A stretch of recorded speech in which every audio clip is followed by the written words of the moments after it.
Hello दोस्तों, स्वागत करता हूं मैं आपका अपने चैनल स्टडी अड्डा में। तो दोस्तों, आप सभी को ये अच्छे से पता है कि वर्तमान समय में उत्तराखंड के अंदर एक प्राथमिक शिक्षक भर्ती गतिमान है। और गतिमान क्या है, अब इसके ऊपर विराम भी लगने वाला है, ऐसी कुछ जानकारी सुनने में भी आ रही है। तो मैं आज आपको एक इंटरेस्टिंग पार्ट दिखाने वाला हूं, जिसमें मैं आपको ये बताऊंगा कि ये जो प्राथमिक शिक्षक भर्ती है, ये फाइनली अब क्या है, सुप्रीम कोर्ट के अंदर पहुंच चुकी है।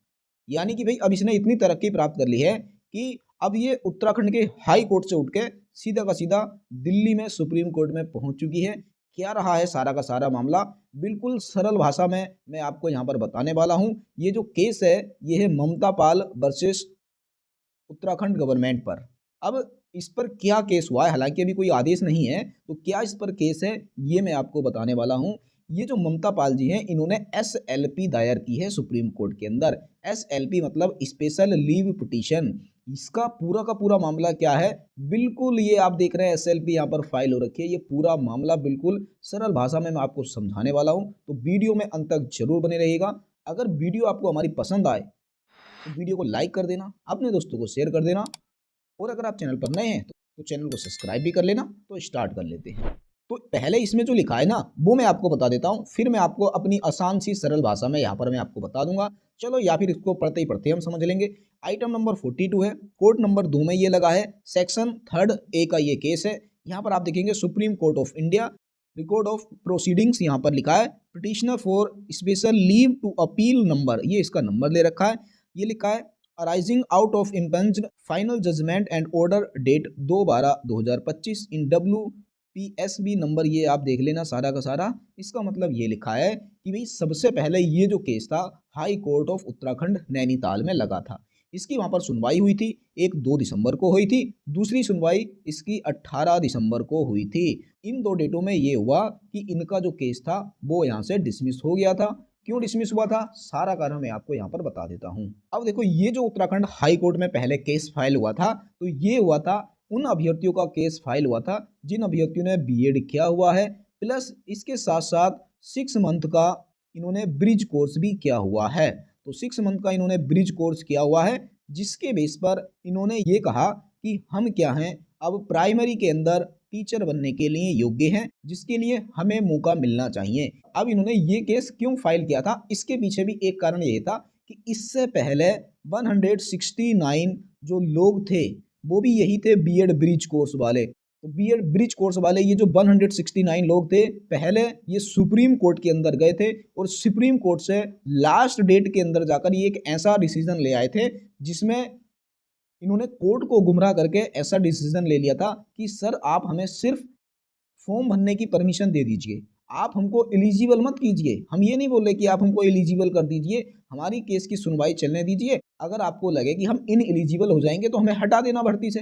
पर अभी वर्तमान समय में अंतिम तिथि प्राथमिक शिक्षक भर्ती की चल रही है, हमें एलिजिबल ना मानते हुए हमें सिर्फ फॉर्म भरने की परमिशन दे दीजिए। तो सुप्रीम कोर्ट ने क्या किया था, इन 169 लोगों को परमिशन दे दी थी सिर्फ फॉर्म भरने की, सिर्फ फॉर्म भरने की परमिशन दी थी। और आज हालत ये आ चुकी है कि ये अपना पूरा पैर जमा बैठे हैं इस भर्ती के ऊपर। और इन्हीं को देखते हुए जो अन्य लोग थे, यानी कि ये तो सिर्फ वही लोग थे जो पिटिशनर थे, यानी कि सिर्फ पिटिशनर नहीं, यानी कि पहले सिर्फ पिटिशनर को ही फॉर्म भरने का मौका दिया था। इनके बिहाफ पर जो अन्य बीएड ब्रिज कोर्स वाले लोग थे, उन्होंने भी इस भर्ती के अंदर फॉर्म फिलअप कर दिया था। और जब इन्होंने फॉर्म फिलअप कर दिया था तो इनके फॉर्म रिजेक्ट कर दिए गए थे, जिसकी वजह से ये हाई कोर्ट के अंदर पहुंच गए थे, और ये पहले ही पहुंच गए थे। यानी कि इनके फॉर्म रिजेक्ट होने से पहले ही ये हाई कोर्ट के अंदर पहुंच गए थे, और उन्होंने ये कह दिया था कि सर, जिस तरह से सुप्रीम कोर्ट ने इन 169 लोगों को परमिशन दी है फॉर्म भरने की, आप हमारे भी फॉर्म एक्सेप्ट करवा दीजिए। यदि सुप्रीम कोर्ट सबको वैलिड करेगा तो हम भी वैलिड हो जाएंगे, नहीं करेगा तो हम भी बाहर हो जाएंगे। परंतु उत्तराखंड हाई कोर्ट ने सिंगल बेंच और डबल बेंच, दोनों बेंच के अंदर ये इनको बाहर कर दिया था। यानी कि हम कुल मिला के ये कह सकते हैं कि इन लोगों को हाई कोर्ट ऑफ नैनीताल की तरफ से कोई भी रिलीफ नहीं दिया गया था, इनकी याचिका को खारिज कर दिया गया था। अब जाकर इन्होंने सोचा कि अब हम सुप्रीम कोर्ट में चलते हैं, तो उसी के खिलाफ जाकर, यानी कि हाई कोर्ट में जो इनका फैसला आया था, उस फैसले के खिलाफ ये लोग सुप्रीम कोर्ट में गए हैं, और सुप्रीम कोर्ट में जाकर इन्होंने ये याचिका दायर की है। उम्मीद है आपको अच्छे से समझ में आ गया होगा। अब इसको हम थोड़ा और समझ लेते हैं।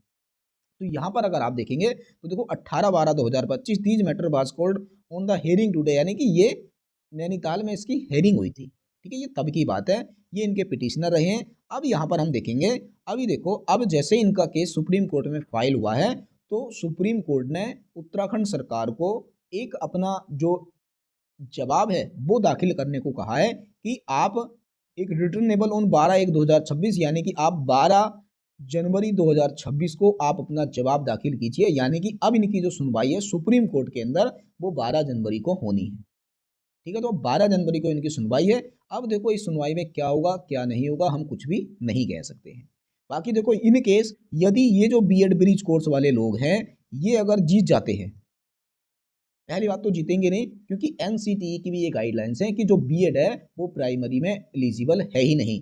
दूसरा, हाई कोर्ट ने इनका जो केस खारिज किया था वो आप सभी को पता होगा कि Divesh Sharma versus of government of India, इसका एक केस था। इस केस में साफ साफ जो बीएड वाले लोग थे वो प्राइमरी में एलिजिबल नहीं थे, चाहे उन्हें ब्रिज कोर्स ही क्यों नहीं किया हो। और आपने एक नोटिस अभी वायरल हुआ था जो कि एनसीटीई ने जारी किया था, उसमें भी साफ साफ लिखा था कि जो बीएड ब्रिज कोर्स है वो प्राइमरी के लिए एलिजिबल नहीं है। और ये हाई कोर्ट की जो डबल बेंच है उससे भी ये बाहर हो चुके हैं, यहाँ से भी बिल्कुल क्लियर है कि इसमें भी इन लोगों का कुछ भी नहीं होने वाला है, इनका केस सीधा का सीधा खारिज कर दिया जाएगा। दूसरा, हम ये भी कह सकते हैं कि भी देखो जो सुप्रीम कोर्ट है उसने उन लोगों को भी जो 169 थे उनको सिर्फ फॉर्म भरने की परमिशन दी थी, ये नहीं कहा था कि आप इस भर्ती के अंदर शामिल ही हो जाओगे। अब क्या है, ये जो उत्तराखंड की प्राथमिक शिक्षक भर्ती है, यदि उनकी फाइनल सुनवाई से पहले, यानी कि सुप्रीम कोर्ट का फाइनल डिसीजन आने से पहले, इसका अगर फैसला, यदि उत्तराखंड की जो पीआरटी भर्ती है वो पहले ही कंप्लीट हो जाती है, यानी कि उसकी काउंसलिंग हो जाती है और बच्चों को ज्वाइनिंग लेटर दे दिए जाते हैं, तब क्या होगा इन लोगों का, तो भाई इन लोगों का कुछ भी नहीं होगा, उनके जो फॉर्म है वो कैंसिल हो जाएंगे। यदि जो एलिजिबल भी हो जाते हैं तो जो नेक्स्ट वैकेंसी आएगी वो उसमें एलिजिबल होंगे, इस भर्ती में उनका भी एलिजिबल होने का कोई भी चांस नहीं है। यदि भर्ती इनके फाइनल जजमेंट से पहले कंप्लीट नहीं होती है और यदि ये एलिजिबल हो जाते हैं तब तो इनको मौका मिल सकता है, अदरवाइज इनको कोई भी मौका मिलने के चांसेस नहीं है। ठीक है, तो उम्मीद है आपको जितना भी मैंने यहाँ पर समझाया है अच्छे से समझ में आ गया होगा कि ये सारा का सारा मैटर क्या है। और हाँ, आप सोचोगे कि इसमें आप पिटिशनर कौन कौन है, थोड़ा मैं पिटिशनर भी आपको दिखा देता हूँ।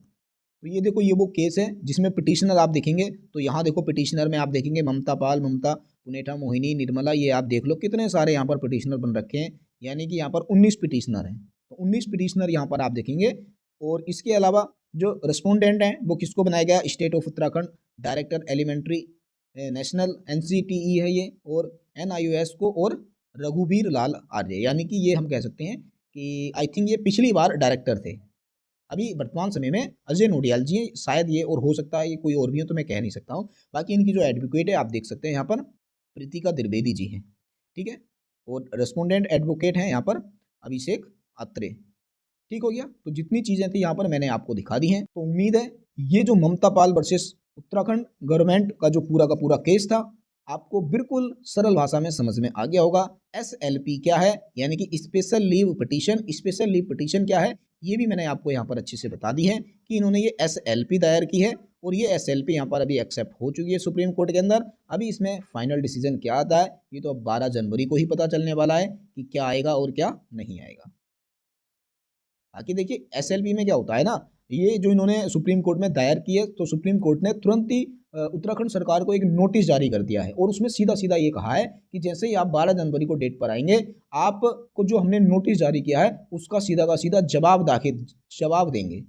यानी कि एसएलपी के अंदर डायरेक्टली नोटिस इशू करके सरकार से जवाब पूछ लिया जाता है और सरकार क्या है 12 जनवरी को डायरेक्ट ही अपना जवाब देगी। यानी कि ऐसा हम उम्मीद कर सकते हैं कि 12 जनवरी को ये जो केस है बिल्कुल फाइनल हो जाएगा, क्योंकि भी सरकार अपना पक्ष दे देगी और कोर्ट अपना पक्ष दे देगा। तो उम्मीद इसकी यही की जा रही है ये 12 को ही फाइनल हो जाएगा, या तो इन हो जाएंगे ये लोग या फिर आउट हो जाएंगे। तो बस एसएलपी यही होती है। ठीक हो गया, उम्मीद है आपको सब कुछ अच्छे से समझ में आ गया होगा।